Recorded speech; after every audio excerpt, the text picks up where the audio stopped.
जो एलडीसी सामान्य विज्ञान की जो अपने सीरीज चला रखी है, उसके अंदर अपने 3 चैप्टर कंप्लीट हो चुके हैं। अब अपने कर रहे हैं कौन सा? प्रकाश। पिछली क्लास में हमने प्रकाश के बारे में पढ़ा था, प्रकाश क्या होता है, प्रकाश की प्रकृति के सिद्धांत क्या होते हैं। आज अपने पढ़ेंगे प्रकाश से संबंधित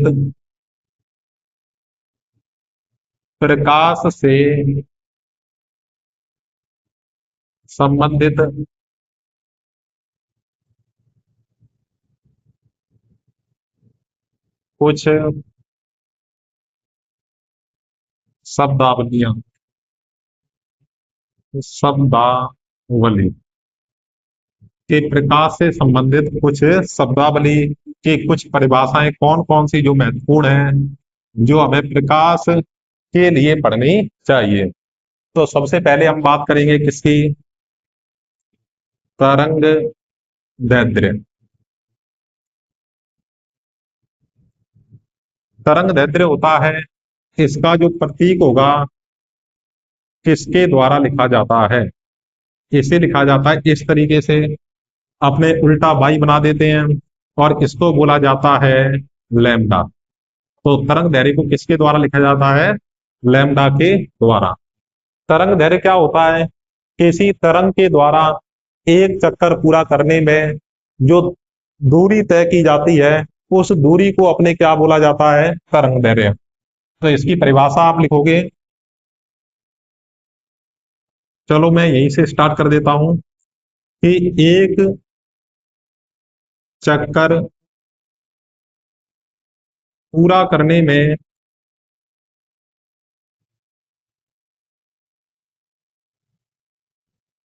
तय की गई दूरी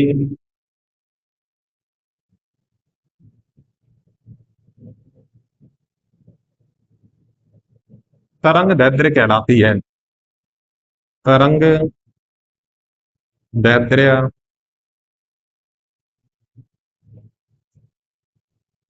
कहलाती है कि एक चक्कर पूरा करने में जो तय की गई दूरी है, उसको ही अपने क्या बोला जाता है? तरंग दैर्ध्य बोला जाता है। अब जो तरंग दैर्ध्य का मात्रक होगा वो होता है मीटर। मीटर को अपने एम के द्वारा रिप्रेजेंट करते हैं, या हम कह सकते हैं एंगस्ट्रॉम।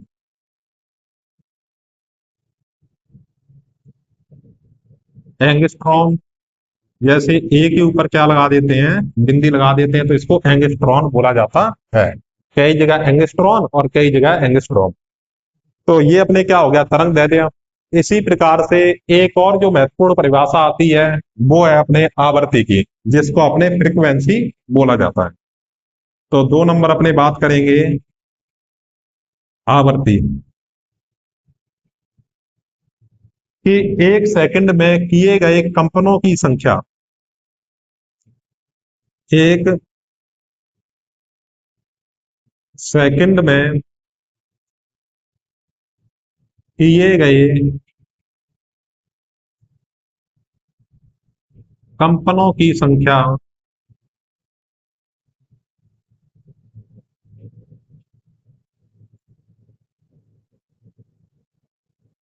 क्या कहलाती है? इसको अपने आवर्ती कहते हैं। ठीक है, कि एक सेकंड में जितने कंपन किए जाएंगे, और किसके द्वारा किए जाएंगे? अपने ये कह सकते हैं तरंग के द्वारा एक सेकंड में किए गए कंपनों की संख्या आवर्ती कहलाती है।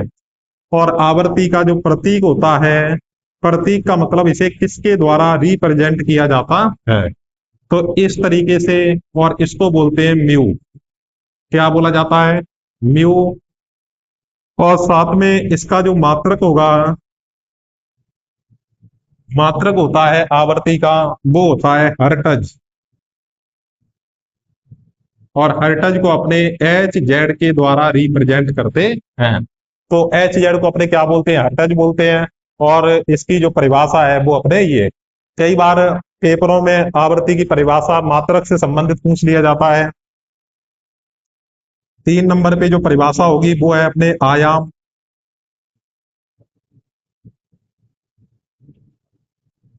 के माध्यम के कण के द्वारा, माध्यम के कणों का माध्य स्थिति से अधिकतम विक्षोभ, कि जितना वो अधिकतम विक्षोभ उत्पन्न करेंगे माध्य स्थिति से, जितनी उनकी अधिकतम अधिकतम प्रोबेबिलिटी होगी, वो क्या कहलाएगी, अपने आयाम कहलाएगी। तो माध्यम के कणों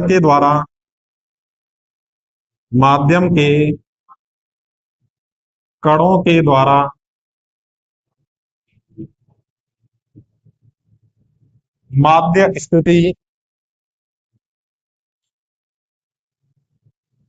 माध्य स्थिति से अधिकतम विस्थापन अधिकतम जो विस्थापन होगा वो क्या कहलाएगा, तरंग का आयाम कहलाता है। तो ये अपने किसकी परिभाषा होगी, आयाम की परिभाषा, और इसको ए के द्वारा रिप्रेजेंट किया जाता है कि माध्य स्थिति के कणों के द्वारा, माध्यम के कणों के द्वारा जो अधिकतम विस्थापन होगा, अधिकतम जो उसकी दूरी तय की जाएगी, वही इसका क्या कहलाएगा, आयाम कहलाएगा। 4 नंबर, आवर्तकाल।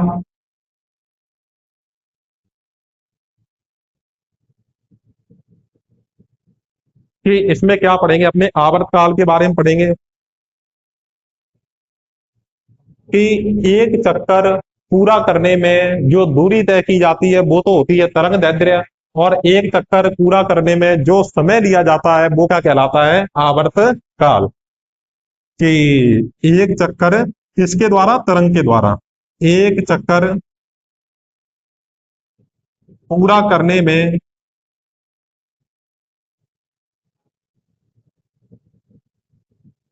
लिया गया समय, लिया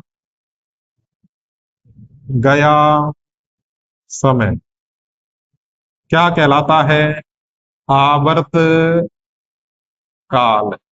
और आवर्त काल को अपने कैपिटल टी के द्वारा लिखा जाता है, और इसका जो मात्रक होगा वो अपने क्या होता है, सेकंड। आवर्त काल का मात्रक है वो सेकंड होगा। आया, और इसके बाद में जो इसकी लास्ट परिभाषा होगी 5 नंबर, वो है तरंग की चाल। तरंग की चाल होगी। तो तरंग की चाल क्या होगी कि एक सेकंड में तय की गई दूरी, ये तो एक चक्कर में थी, इधर अपने आएगी एक सेकंड के अंदर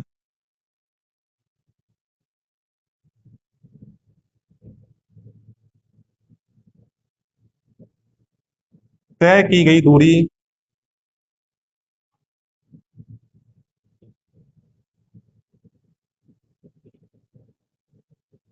क्या कहलाती है, तरंग की चाल कहलाती है। तरंग की चाल, और चाल क्या होती है, वेलोसिटी, और इसको v के द्वारा लिखा जाता है। और इसका हमें सूत्र भी याद रखना होगा कि इसका जो सूत्र है वो क्या होगा। तो इसका जो सूत्र होता है, तो चाल बराबर में म्यू लैम्डा। अब यहाँ पे v क्या है कि सर, v को तो बोलेंगे तरंग की चाल, और थोड़ा सा इधर कर देते हैं तो वो होता है म्यू। और म्यू को मैंने अभी बताया था आपको क्या बोला जाता है, कि म्यू को बोलते हैं तरंग की आवृत्ति। तरंग की आवृत्ति, और आवृत्ति को हमेशा हर्ट्ज में लिया जाता है। आवृत्ति को किस में लेते हैं, हर्ट्ज के अंदर, ये इसका मात्रक है। और लैम्डा क्या होगा, तरंग दैर्ध्य, कि जितनी एक चक्कर में जितनी दूरी तय की जाएगी वो इसका क्या कहलाएगा, तरंग दैर्ध्य कहलाएगा। मान लेते हैं कि अपने पास में जो इसके क्या है, कोई तरंग है, और ये पहले ऊपर और फिर नीचे, तो यहां तक फिर वापिस इस तरीके से तरंग चलती है। तो पहले ये ऊपर गई, फिर नीचे आई, और यहां तक जितना समय लगेगा वो तो उसका क्या कहलाएगा, आवर्तकाल। कि एक चक्कर को पूरा करने में लिया गया समय है वो क्या कहलाएगा, आवर्तकाल कहलाएगा। और जो इसके द्वारा जो दूरी तय की जाएगी वो इसका क्या कहलाएगा, तरंग दैर्ध्य। तो मैं ये कह सकता हूं यहां से यहां तक की जो दूरी है वही क्या कहलाएगी, इसकी तरंग दैर्ध्य कहलाती है। इसके बाद में अपने बात करें कि हमें ये पता होना चाहिए कि जो दीप्त पिंड होते हैं वो क्या होते हैं और अदीप्त पिंड क्या होते हैं। कि दीप्त पिंड वो होते हैं जो स्वयं के प्रकाश से चमकते हैं, जैसे सूर्य, सूर्य के बाद में तारे, मोमबत्ती, बल्ब, ये सारे क्या होंगे, दीप्त पिंड के अंदर आएंगे। तो ये तो हमने एक नंबर ही मान लो आप इसको, इसको हमने परिभाषा में देख लिया। अब अपने 2 नंबर देखेंगे, दीप्त पिंड। कि ऐसे पिंड जो स्वयं के प्रकाश प्रकाश से चमकते हैं, स्वयं के प्रकाश से चमकते हैं, वो दीप्त पिंड कहलाते हैं। कि ये खुद ही प्रकाश को उत्सर्जित करते हैं, इनको देखने के लिए किसी प्रकाश की आवश्यकता नहीं होती। जैसे इसके एग्जाम्पल बात करें अपने, कि सर सूर्य, तारे और अपने बल्ब, मोमबत्ती आदि, बल्ब और मोमबत्ती आदि। इसके बाद में इसकी जो दूसरी परिभाषा है वो किसकी रहेगी, अपने अदीप्त पिंड। अदीप्त पिंड कि ऐसे पिंड जो दूसरों के प्रकाश से चमकते हैं, कि दूसरे या दूसरों के प्रकाश से चमकते हैं, उनको अपने क्या बोलते हैं, अदीप्त पिंड बोलते हैं। कि दूसरों के प्रकाश से चमकेंगे। कि जैसे हमने यहाँ पे क्या लिखा, सूर्य, तारे, तो यहाँ पे बच कौन गया, चंद्रमा। चंद्रमा है वो हमेशा सूर्य के प्रकाश से चमकता है, अदरवाइज वैसे चमकता नहीं है। तो इसका हो जाएगा कि एग्जाम्पल क्या है, चंद्रमा। और इसका एक और मोस्ट एग्जाम्पल क्या होगा, हम लोग। हम लोग जो आपस में दिखाई देते हैं वो किसी ना किसी प्रकाश की वजह से दिखाई देते हैं। जैसे कमरे में होंगे तो अपने लाइट के प्रकाश से दिखाई देते हैं। अगर लाइट को क्लोज कर दिया जाए, बंद कर दिया जाए, तो हम दिखाई देना भी बंद हो जाएंगे। ठीक है। तो मानव और चंद्रमा वो किसका उदाहरण है, अदीप्त पिंड का उदाहरण है। तो एक बार आप इसका स्क्रीनशॉट ले सकते हैं या इसको लिख सकते हैं आप।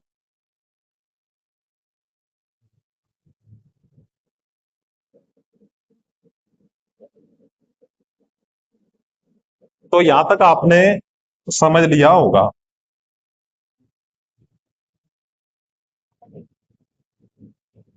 देखो कई बार क्या होता है कि जैसे पराबैंगनी किरणें होती है, गामा किरणें होती है, ठीक है, और उनके खोजकर्ता के बारे में पूछ लिया जाता है। तो सबसे पहले अपने लिखते हैं, तो उनके जो अपने महत्वपूर्ण खोजकर्ता है उनके आपको नाम मैं लिखा देता हूं। कि परा बैगनी किरणों की खोज किसने की, पहला। और दूसरा अपने बात करें गामा किरणों की खोज किसने की,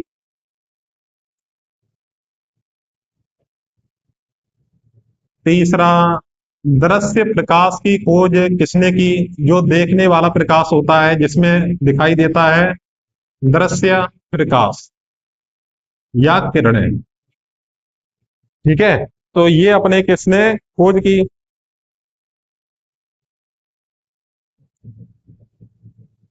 चलो इसको अपने लिख देते हैं दृश्य किरणें। चौथा रेडियो किरणों की खोज किसने की?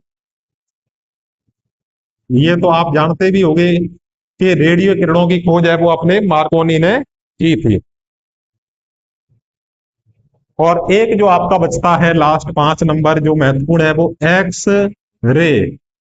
एक्स रे किरणों की खोज है वो किसने की? इसका क्या नाम बताया था अभी आपने कि मार्कोनी नामक एक साइंटिस्ट था, उसने इसकी खोज की थी।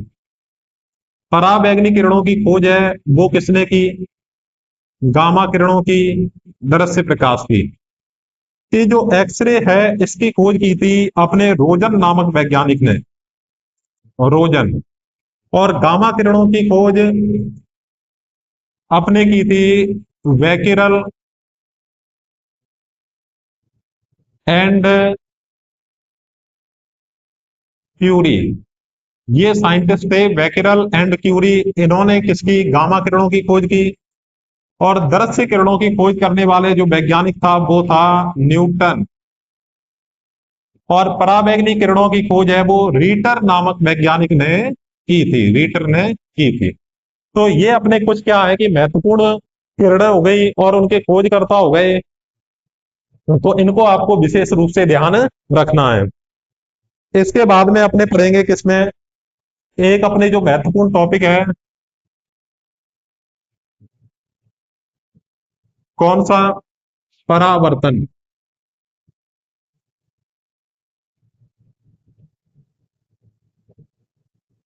रिफ्लेक्शन।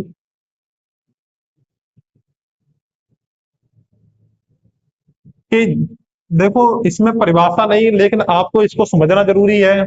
कैसे? कि जब कोई प्रकाश की किरण किसी सतह से टकराती है और टकराकर उसी माध्यम में वापस लौट जाती है। माना इधर से आई और इधर ही आ गई, दूसरे माध्यम में नहीं गई। जैसे हमने दीवार पर बॉल मारी और बॉल मारने के बाद में वो वापस अपनी तरफ आ जाती है, तो इसको अपने क्या बोलेंगे? परावर्तन बोलेंगे। तो जब कोई प्रकाश की किरण किसी माध्यम से टकराती है और टकराकर वापस लौट जाती है, तो इस घटना को ही अपने क्या बोलते हैं? परावर्तन बोलते हैं। तो ये अपवर्तक सतह होगी, अपवर्तक सतह। और ये जो होती है इसको आने वाली किरण को अपने बोलते हैं आपतित किरण। क्या बोला जाएगा? आपतित किरण। टकरा के ये वापस लौटती है, इसको बोला जाता है परावर्तित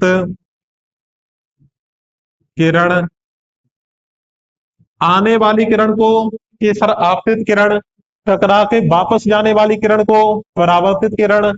और बीच में एक सीधी रेखा अपने खींचते हैं और इसे बोला जाता है समकोण होती है ये, और इसको अपने अभिलंब बोलते हैं। अभिलंब। क्या होगा? अभिलंब। तो आपतित किरण और अभिलंब के बीच में जो कोण बनता है इस कोण को लिखते हैं अपने आई के द्वारा।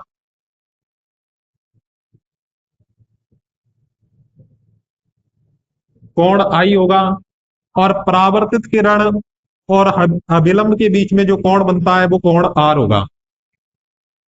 तो यहां पे मैं बता दूं आपको कि जो कोण आई होगा आपतित किरण और अभिलंब के बीच है, उसको अपने बोलेंगे आपतन कोण। और जो कोण आर है परावर्तित किरण और अभिलंब के बीच, तो परावर्तित से ही नाम पड़ा है इसका, परावर्तन कोण।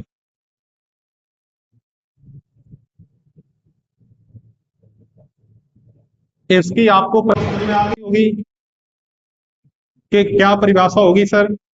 कि जब कोई प्रकाश की किरण किसी सतह से टकराती है और टकराने के बाद वापस लौट जाती है, तो इस घटना को परावर्तन कोण कहते हैं, परावर्तन कहते हैं। आपतित किरण आने वाली किरण को और लौटकर वापस जाने वाली किरण को परावर्तित किरण कहते हैं। और बीच में जो सीधी रेखा होती है उसको अभिलंब कहते हैं। आपतित किरण और अभिलंब के बीच बने कोण को कोण आई यानी आपतन कोण, परावर्तित किरण और अभिलंब के बीच बने कोण को कोण आर यानी परावर्तन कोण कहते हैं। अब इसके जो नियम है ना वो कुछ इंपॉर्टेंट है अपने। तो नियम अपने इसके दो ही हैं, उन दोनों को अपने अच्छे से पढ़ेंगे। तो पहला नियम क्या है कि आपतित किरण, परावर्तित किरण और अभिलंब तीनों एक ही बिंदु पर मिलते हैं। कि आपतित किरण कौमा परावर्तित किरण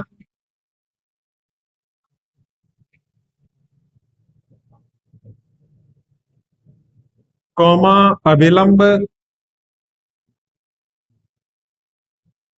ये तीनों एक ही बिंदु पर मिलते हैं।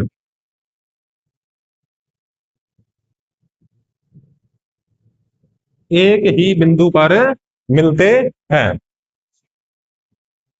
2 नंबर अपने बात करें कि आपतन कोण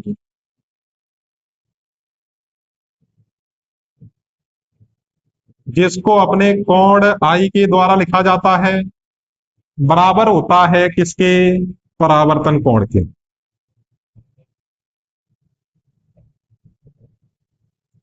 यानी कोण आई के।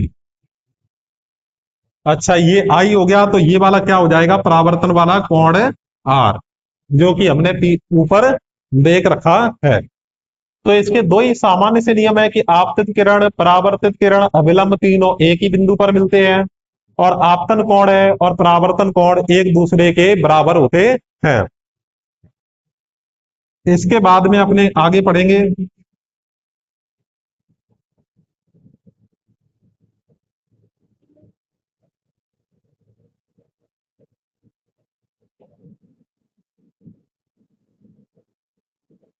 तो एक बार आप इतने की रीडिंग लगा लो एक बार।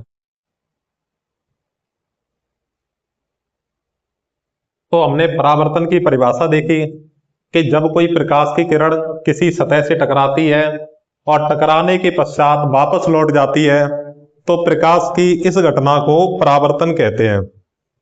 और परावर्तन के हमने 2 नियम देखे। अब देखेंगे अपने परावर्तन के प्रकार। परावर्तन के प्रकार, परावर्तन के मुख्य रूप से 2 प्रकार होते हैं। कौन कौन से, तो जो पहला परावर्तन होगा उसको अपने बोलते हैं नियमित परावर्तन। नियमित परावर्तन में क्या होगा कि जब अपवर्तक सतह कैसी होती है, अपने कहेंगे चिकनी होती है, कि जब सतह कैसी होगी, चिकनी या समतल, समतल, कि जब चिकनी या समतल सतह पर प्रकाश की किरण आपतित होती है तो टकराने के बाद में एक निश्चित दिशा के अंदर वापस लौट जाती है।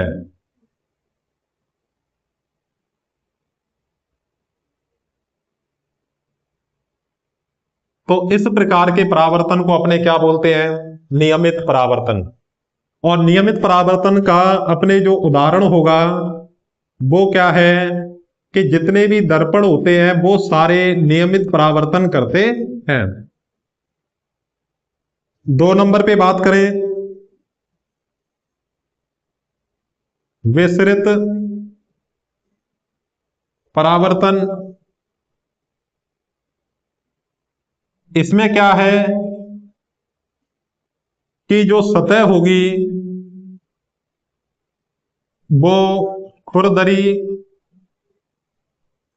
और जिसको अपने बोलते हैं जिग जैग होती है, तो उसको अपने क्या बोलते हैं, विसरित परावर्तन। जैसे बात करें कि ये सतह हमारी कैसी है, खुरदरी या जिगजैग है, और इसमें जो प्रकाश की किरण है वो अलग अलग दिशाओं के अंदर चली जाती है, कि कोई किधर जाएगी कोई किधर जाएगी, ठीक है। ये अकेली निश्चित दिशा के अंदर वापस नहीं जाती। तो इस प्रकार के परावर्तन को अपने क्या बोलेंगे, विसरित परावर्तन कहेंगे। और इसमें उदाहरण के रूप में पेड़ों की छाया, तो उसमें अलग अलग जगह पर क्या होती है, छाया बनती है। तो ये भी क्या होगा, विसरित परावर्तन का उदाहरण होगा। अब अपने जो नई हेडिंग होगी उसको अपने बोलेंगे समतल दर्पण, प्लेन मिरर। समतल दर्पण,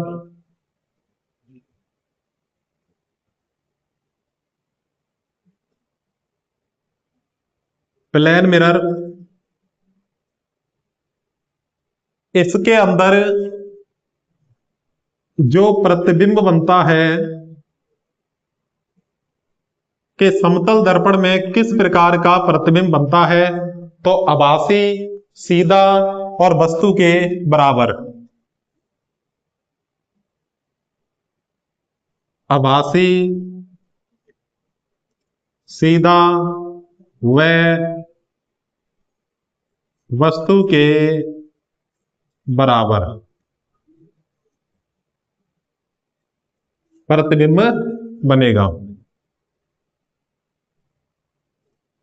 इसमें जो वस्तु का वेग होता है,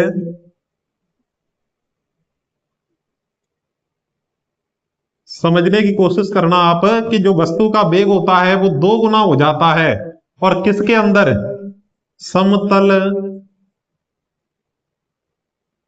दर्पण के अंदर।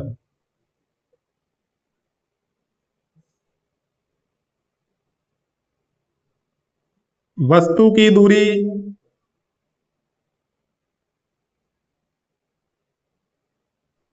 प्रतिबिंब की दूरी के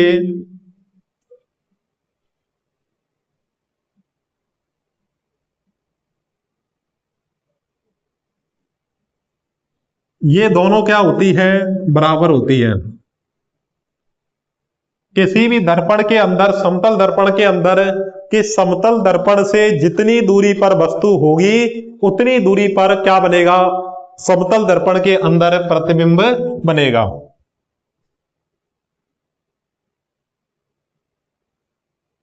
एक नाम अपने आया था आभासी,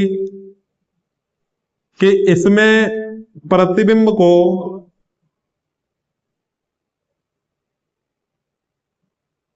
दर्पण पर प्राप्त नहीं किया जा सकता। कि जैसे अपने माने कि हमारा जो प्रतिबिंब बना है, इमेज बनी है किसके अंदर, दर्पण के अंदर, तो उस इमेज को अपने दीवार पर प्राप्त नहीं कर सकते या उसकी छाया नहीं बना सकते। तो जो आभासी प्रतिबिंब बनता है वो किसके अंदर बनता है, समतल दर्पण के अंदर बनता है। अगला नाम क्या है, वास्तविक प्रतिबिंब, कि इसमें प्रतिबिंब को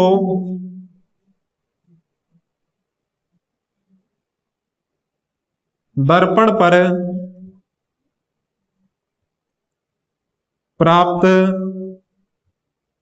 किया जा सकता है। इसको अपने दर्पण पे, या बेटा दर्पण की जगह अपने क्या कर सकते हैं, कि पर्दे पर, अपने जो पेपरों में लिखा आता है वो ये है कि पर्दे पर प्राप्त कर सकते हैं और किसको नहीं कर सकते। तो इसमें प्रतिबिंब को पर्दे पर या दीवार पर प्राप्त नहीं किया जा सकता तो वो आभासी होगा, जिसमें किया जा सकता है तो वो वास्तविक होगा।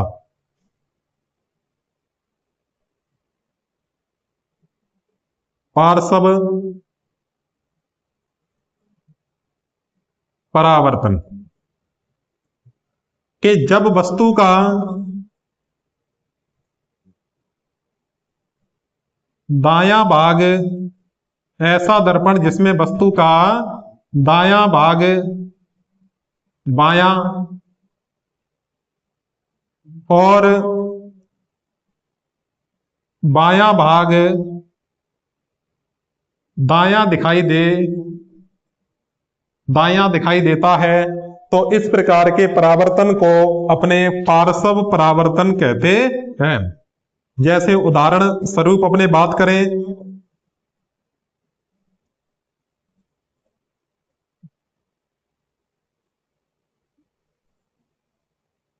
कि जो अपने एम्बुलेंस है, तो आपने अक्सर देखा होगा जो एम्बुलेंस होती है उसके ऊपर जो एम्बुलेंस लिखा होता है वो उल्टे अक्षरों में लिखा होता है, ठीक है।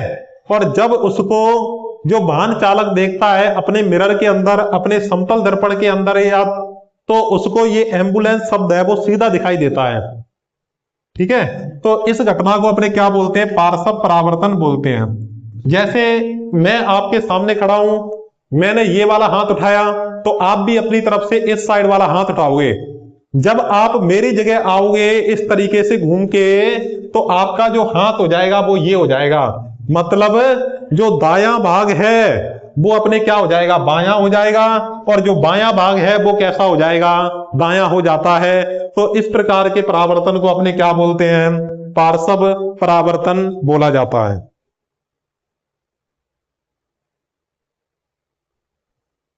एक और इसका जो महत्वपूर्ण पॉइंट है कि अगर मुझे वस्तु कह दो, बिंब कह दो, या कोई भी ऑब्जेक्ट बोल दो,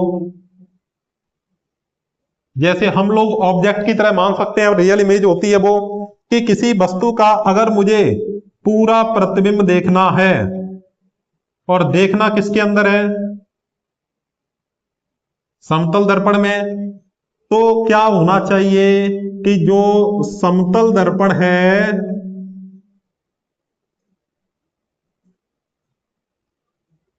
वस्तु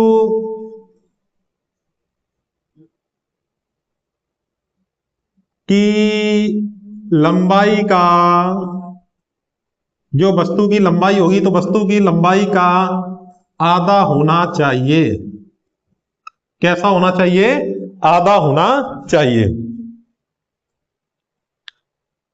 इसके बाद में अपने पढ़ेंगे, कई बार ये प्रश्न आता है कि प्रतिबिंब की संख्या कितनी होगी समतल दर्पण में। किसी हमें कोण का मान दे दिया जाएगा, और कोण का मान देख के उसमें प्रतिबिंब की संख्या हमसे पूछ ली जाती है। तो देखो अगली जो हेडिंग है वो देखो कि इसी के अंदर पॉइंट है, समतल दर्पण के अंदर, कि प्रतिबिंब की संख्या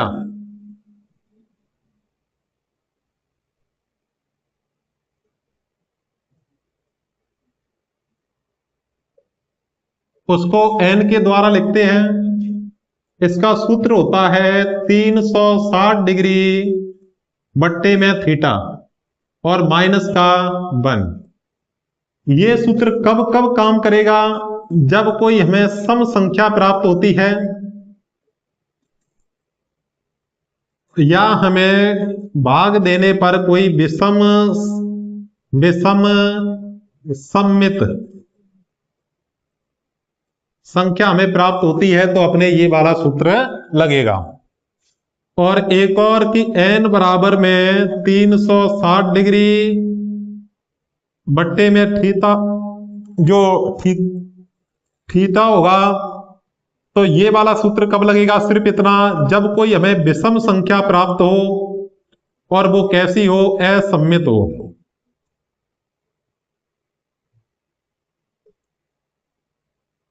कि सममित क्या होता है? कि जिसको आगे और पीछे से पढ़ने पर क्या होती है? बराबर होती है।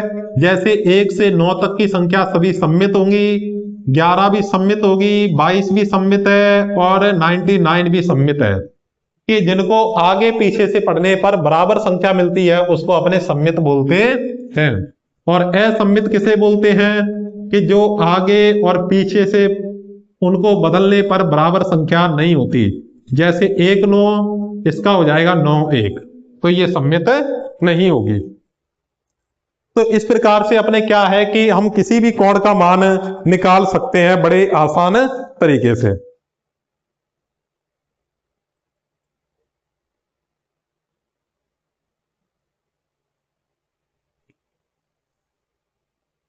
जैसे क्वेश्चन देखो, अगर थीटा बराबर में 90 डिग्री है तो समतल दर्पण में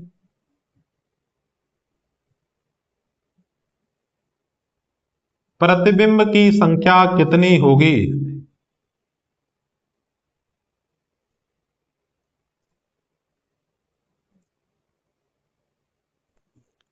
संख्या है वो कितनी होगी? तो बट देखो, इसमें अपने जो प्रतिबिंब की संख्या का सूत्र है वो क्या है कि 360 डिग्री और बट्टे में थीटा। माइनस होगा या नहीं होगा वो बाद में पता चलेगा कि n बराबर में 360 बट्टे में 90, और 90 से भाग देंगे तो एक जीरो से एक जीरो, और 9 का पहाड़ा इसमें जाएगा 4 बार, तो इधर आ जाएगा 4। अब जो 4 संख्या है वो सर सम है, अगर सम संख्या है तो उसमें से एक को क्या कर दो, कम कर दो। तो n बराबर में क्या हो जाएगा, 4 माइनस में 1 बराबर में 3। तो इसमें 3 प्रतिबिंब बनेंगे। चलो एक और देखते हैं अपने, ये क्वेश्चन नंबर 1। क्वेश्चन नंबर 2, अगर थीटा बराबर में 50 डिग्री दिया हुआ है तो प्रतिबिंब की संख्या बताइए। मैं थोड़ा शॉर्ट में लिख देता हूं। तो n बराबर में क्या, सबसे पहले 360 डिग्री बट्टे में 50, एक जीरो से एक जीरो, 5 का इसमें भाग दो कि 5 का भाग जाएगा 7 बार, 35 आएगा। ठीक है, और उसके बाद में कितना बचेगा, एक पॉइंट लगाएंगे, जीरो, 5 का पहाड़ा पड़ेंगे 2 तक, तो 5 दूनी 10।